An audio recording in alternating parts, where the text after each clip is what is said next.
Selamat pagi teman-teman semuanya. Saat ini saya akan mempresentasikan PLP 2 atau mata kuliah PLP 2. Di mana saya akan memperkenalkan diri saya sendiri. Saya Yensika Silvana Purba dengan NIM 4203111046 dari Program Studi Pendidikan Matematika Biologika. Adapun yang menjadi sekolah tujuan di PLP 2 saya yaitu di SMA Negeri 2 Medan dengan dosen pembimbing lapangan yaitu Pak Khairuddin serta guru pabong saya yaitu Pak Dedi Pradesa yang mengajarkan saya selama di SMA Negeri 2. Di hari Rabu 10 Oktober 2023 di mana saya bersama teman saya lainnya dari program studi lainnya itu menyampaikan surat penempatan oleh LPPM Unimed kepada pihak sekolah SMA Negeri 2 Medan. Di mana kami mengantarkan surat tersebut didampingi oleh satu guru DPL, yaitu guru yang berasal dari jurusan pendidikan jasmani, dan juga saat pemberangkatan tersebut kami diberikan arahan atau mendengarkan arahan dari staf kurikulum dan langsung dibagikan dosen pamong pada hari itu. Dan dosen pamong saya yaitu Pak Dedi, di mana Pak Dedi menyarankan kami untuk melakukan observasi selama 1 minggu di sekolah tersebut. Kami menyepakati untuk bertemu di hari Sabtu, yang ketepatan juga di hari tersebut Pak Dedi mengajar. Di hari Sabtu, kami itu melaksanakan observasi sesuai arahan Pak Dedi. Kami memasuki kelas di kelas 11 PMI 4 dan juga 12 PMI 6. Kami menulis apa saja yang terjadi selama proses pembelajaran tersebut. Bagaimana sikap siswanya, bagaimana Pak Dedi mengajarkan pembelajaran tersebut kepada siswa tersebut. Dan juga kami ditugaskan untuk membuat RPP, LKPD, dan alat pembelajaran lainnya, serta tidak lupa untuk mendokumentasi apa yang kami kerjakan saat kami melaksanakan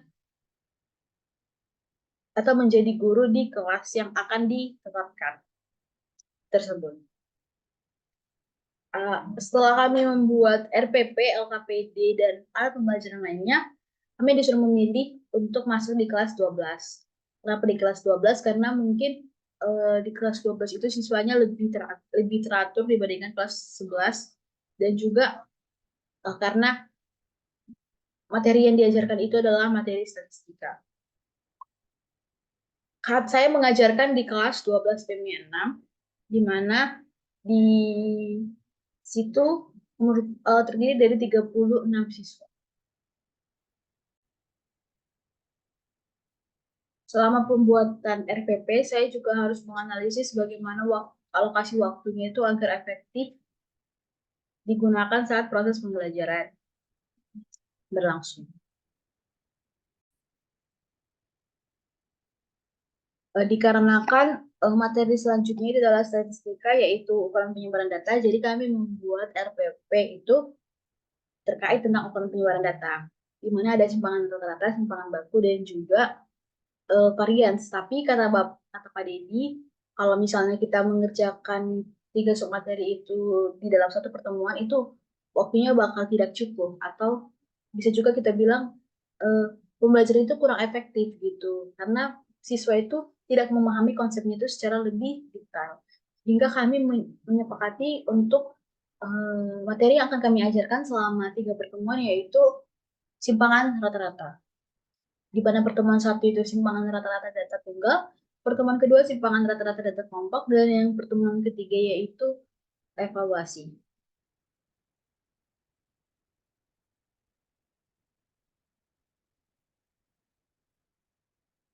Adapun RPP, LKPD, dan bahan ajar yang saya gunakan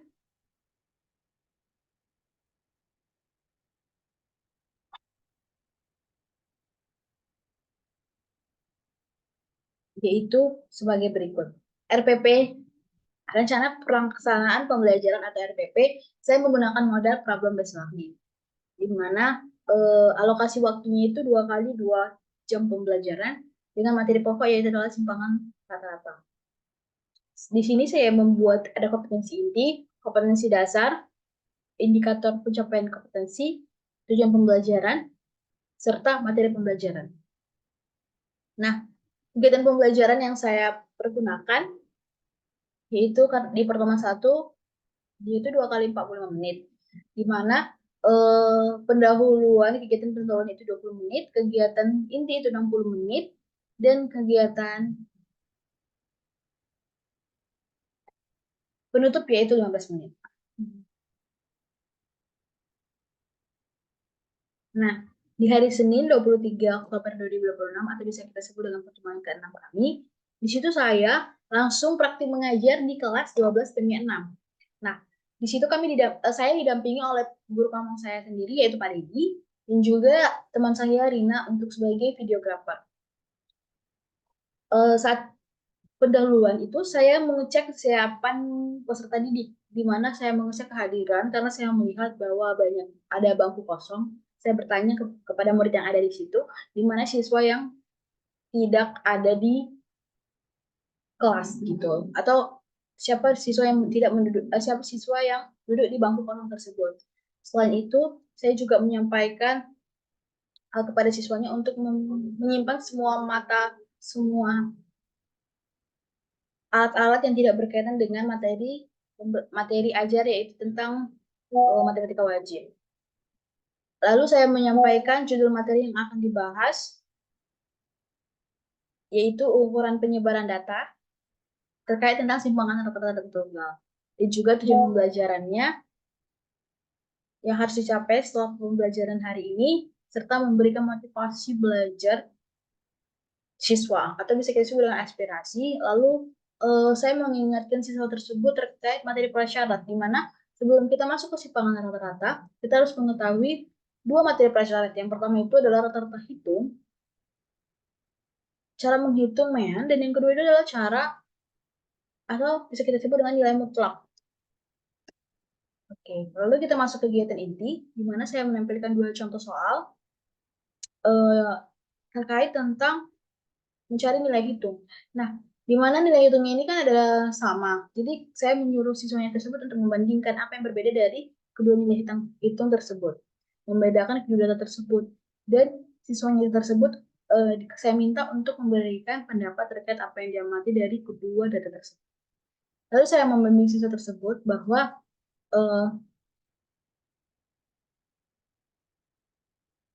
di mana membedakan keberagaman dan datum pada suatu data gitu. Itulah disebut dengan ukuran penyebaran data. Nah, setelah itu peserta didik memberikan pendapatnya terkait tentang keberagaman data tersebut, sementara saya itu mengarahkan siswa tersebut untuk menemukan konsep simpangan rata-rata. Di mana konsep simpangan rata-rata yaitu merupakan ukuran penyebaran data berdasarkan jarak nilai datum terhadap nilai rata-rata hitungnya. Lalu saya mengarahkan siswa tersebut untuk memahami rumus-rumus dan simpangan rata-rata tunggal, serta memberikan kesempatan kepada muridnya untuk bertanya terkait apa yang tidak mereka pahami atau apapun itu untuk lebih memahami lebih dalam terkait konsep ukuran penyebaran data dan juga simpangan rata-rata tunggal.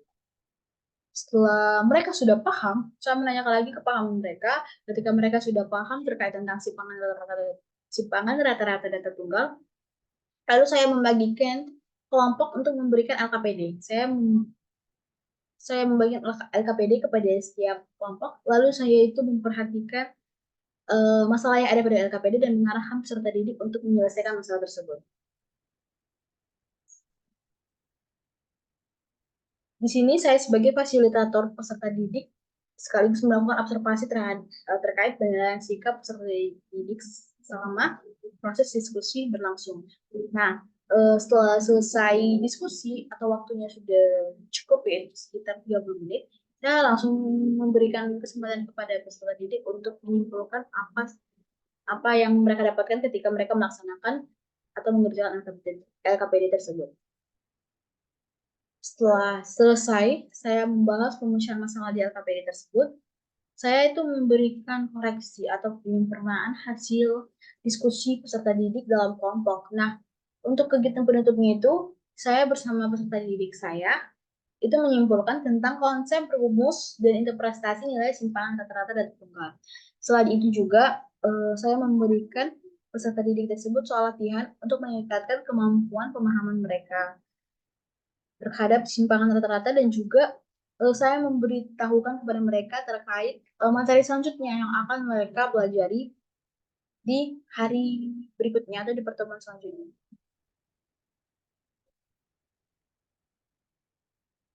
Dan juga saya bersama siswa tersebut untuk pembelajaran tersebut.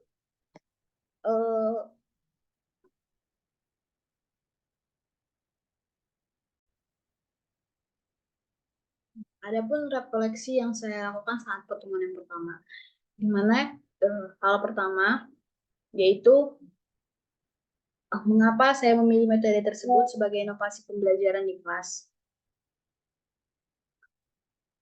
Nah, model pembelajaran saya itu kan PPL, di mana dalam pelaksanaan sintaksnya semua terlaksana dengan baik. Alasan saya memilih model PPL itu karena model ini itu pendekatan pembelajaran peserta didik pada masalah autentik sehingga peserta didik dapat menyusun pengetahuannya sendiri, menumbuh kembangkan keterampilan yang lebih tinggi dan ikuti. Selain itu, model PBL ini menggunakan masalah sebagai langkah awal pembelajaran dan melibatkan siswa dalam memecahkan masalah. Sehingga hal tersebut yang menjadi acuan saya dalam pembuatan RPP dan juga LKPD. Saya juga menggunakan media PowerPoint agar pembelajaran tersebut lebih menarik dan juga lebih membantu mengatur materi dengan mudah dan efektif selama presentasi.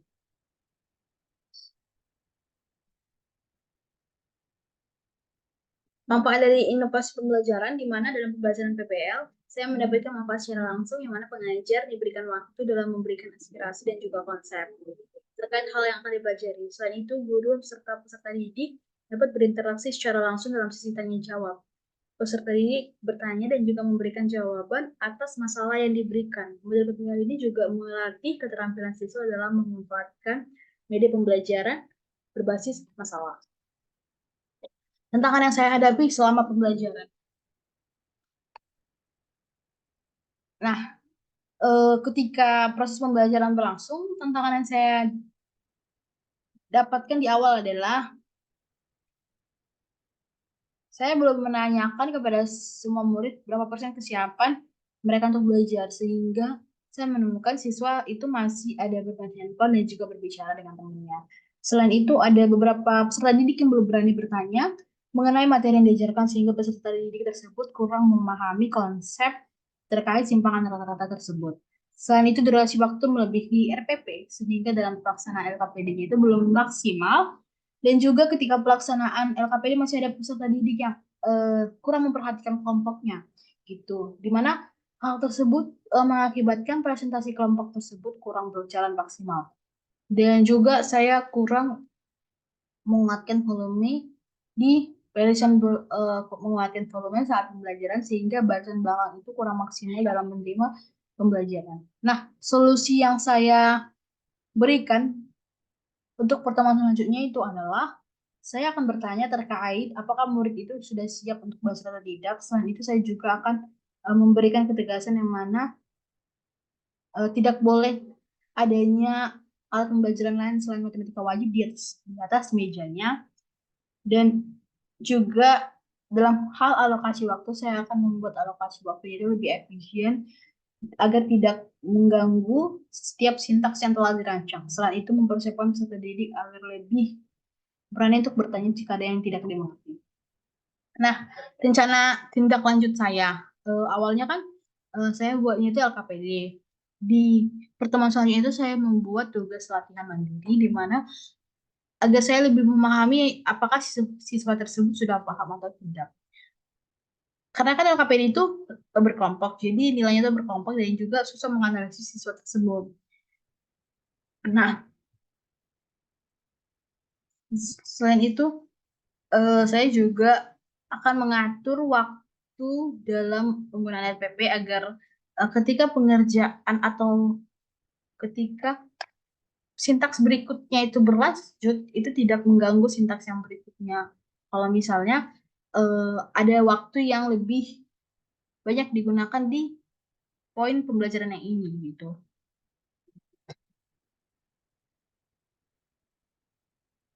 itu merupakan jurnal refleksi saya pada pertemuan yang pertama.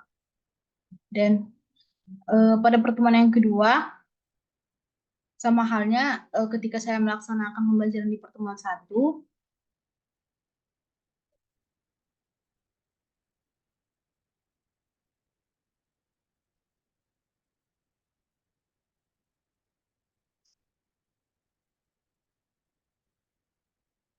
ketika pertemuan kedua, saya itu kan menyampaikan atau menguji kesiapan muridnya, lalu menyampaikan judul materi yang dibahas, yaitu tentang simpangan rata-rata data kelompok. Lalu setelah itu, dari kegiatan intinya itu saya mengajak siswa tersebut untuk menyelesaikan masalah terkait rata-rata itu. Lalu saya mengarahkan peserta didik untuk memahami rumus simpangan rata-rata data kelompok berdasarkan konsep yang telah diberikan.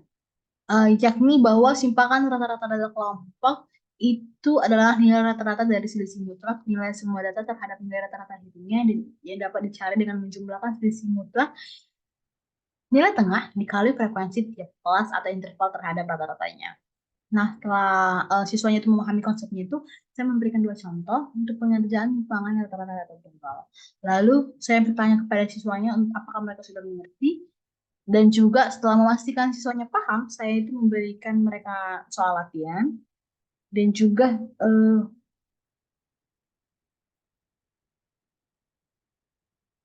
di mana soal latihannya itu diselesaikan secara mandiri. Selain itu juga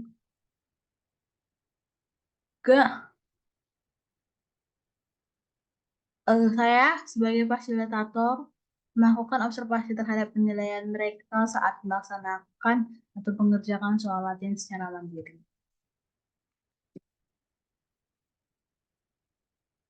Nah, setelah itu saya mengajak siswanya tersebut untuk eh, memberikan soal latihan di rumah untuk mereka kerjakan, lalu menyimpulkan saya bersama peserta didik itu menyimpulkan hal yang diperoleh dari pembelajaran hari ini.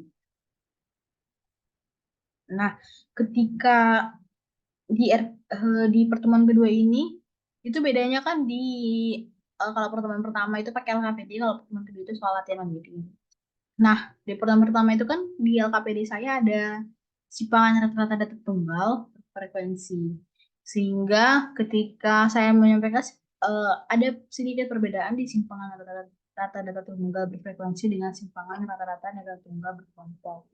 Di mana XI di simpangan rata-rata data tunggal berfrekuensi itu kan langsung nilai dari siswa tersebut gitu. Sedangkan yang kalau XI-nya di simpangan data SR di data ke kelompok itu nilai XI-nya itu adalah data nilai tengah di situ. Jadi siswanya itu lebih memahami, saya memahami mengaitkan kalau untuk simpang SR data kelompok data tunggal dengan SR di data kelompok. Perbedaannya di situ.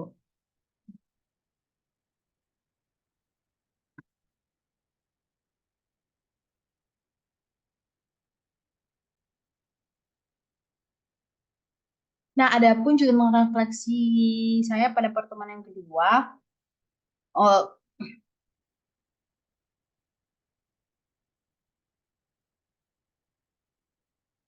nah, tantangan yang saya hadapi dalam pembelajaran di mana siswa tersebut masih belum cukup paham terkait tentang simpangan data melalui soal latihan yang saya berikan sebelumnya atau soal latihan mandirinya. Nah, karena itu eh,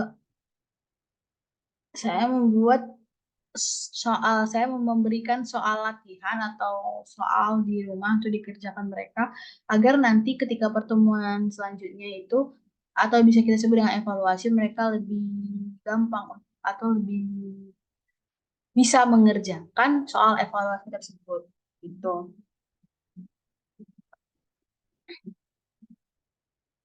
Dan juga rencana tidak lanjut saya itu adalah membuat evaluasi untuk pertemuan selanjutnya dan soal evaluasi saya itu terdiri dari berbagai kondisi soal agar siswa tersebut lebih atau yang namanya mengurangi contek menyontek gitu dalam satu bangkunya.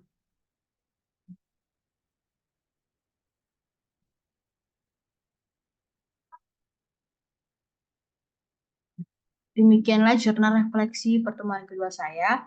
Dan untuk yang pertemuan ketiga itu kan evaluasi. Saya memberikan eh, kode soal kepada siswanya untuk dikerjakan secara mandiri. Oh, untuk penilaiannya sendiri itu terdiri dari tiga aspek. Yang pertama itu adalah sikap, pengetahuan, serta keterampilan. Nah, di sikap itu penilaiannya itu melalui pengamatan saya sendiri terhadap siswa-siswinya, sedangkan di pengetahuan itu melalui LKPD secara blok keempat dan juga soal latihan, serta di keterampilan itu adalah lembar jawaban soal latihan siswanya. Untuk metode pembelajarannya tadi, seperti yang saya bilang, untuk pendekatannya itu saintifik, model pembelajarannya itu problem-based learning, dan juga metodenya itu adalah ceramah, tanya jawab, diskusi, dan penugasan.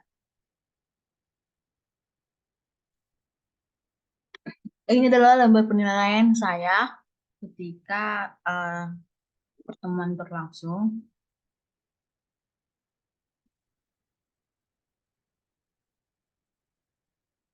Dan ini adalah LKPD yang saya gunakan pada saat pertemuan pertama. Saya memberikan izin pembelajarannya, terus adalah masalah pertama. Masalah pertama ini itu merupakan data simpangan rata-rata data tunggal berfrekuensi. Di sini siswanya itu agak sedikit kebingungan terkait tentang bagaimana cara pengerjaannya dan saya mengarahkan siswa tersebut. Selain itu di masalah kedua ini ada siswa tentang masalah tim basket untuk menentukan simpangan rata-rata dari tim basket.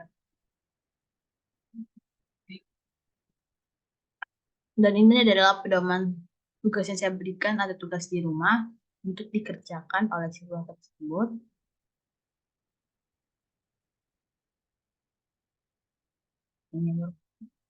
Ini merupakan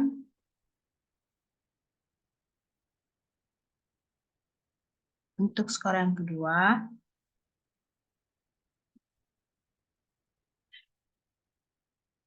Dan ini adalah merupakan soal evaluasi saya, di mana ada tiga kode soal yang berbeda dengan indikator dengan syarat kompetensi ataupun eh, apa ya,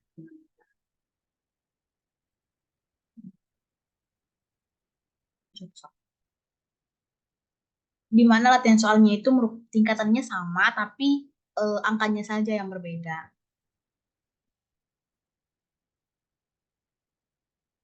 Ini bisa dilihat skor evaluasi dari sini. Oke, dan ini merupakan PPT yang saya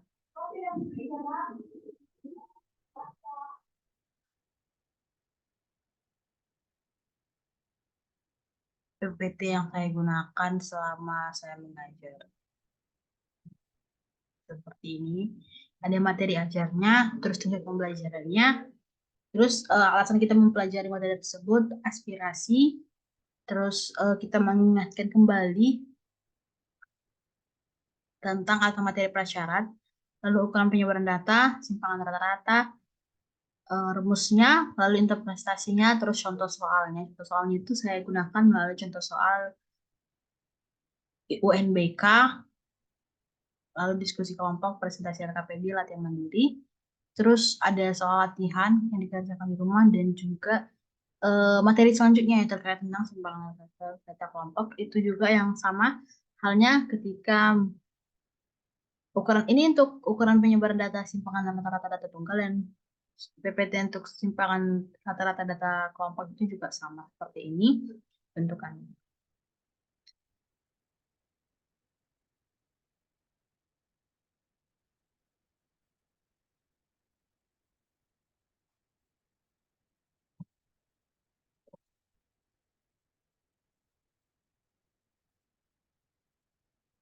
Demikianlah hasil presentasi terkait laporan PLP2 saya. Saya ucapkan terima kasih.